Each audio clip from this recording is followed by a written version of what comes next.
It's sad really to see how Pawlenty has withdrew from the presidential campaign.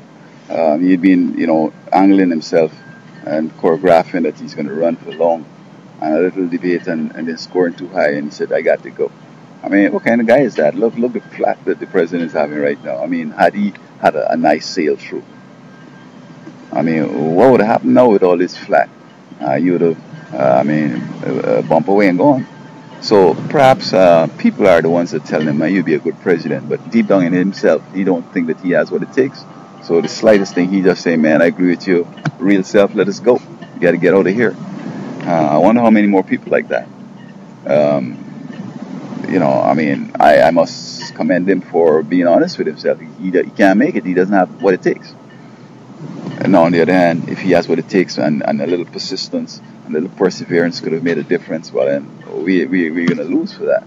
I mean, that is notwithstanding he win the nomination eventually and then be able to defeat President Obama. But I like sticking to it. Even if for just the joy of the competition, I'm going to be right to the end. All right, I tell folks, if you want to mess with me, bro, be prepared for everyday thing 2-3 times a day for the rest of your life, bro, for the rest of the year or whatever. You beat me up today, I fight you tomorrow every time I see you for the rest of your life. You know what I mean? And one day, that's provided it's going to be like clean, no bottles, no knives, no stick, no gun, no none of that, right? I'm thinking like old times how I used to do it in my country.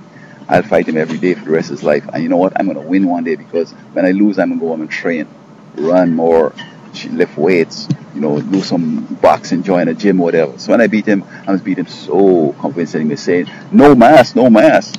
I say, "You really no mask, bro?" And then it's over. And then on the other hand, you just can't beat some people too bad because you never know. You beat him real down and you had to go in hospital for some surgery and all that. They might charge you with, disorderly conduct, put you in jail. You might die 5 years in jail. Plus, he might go and get his boys and they might ride up and shoot up your house or your car. So you just have to beat him enough that he can say, "Hey, man," and when you see it in his face that you want to go no more, don't push that next punch, just let it slide, man. Man, listen, man, let me put it aside, man. Everything is good, man. You're a good man. And just, walk on. But this Pawlenty guy, I'm surprised, though, that he just dropped out like that. Maybe the money wasn't coming, but maybe the people might have sent money just for the sheer guts that he's showing, you know what I mean? So, hope that he has a good life and maybe he come again, but don't give up just like that, Mr. Pawlenty.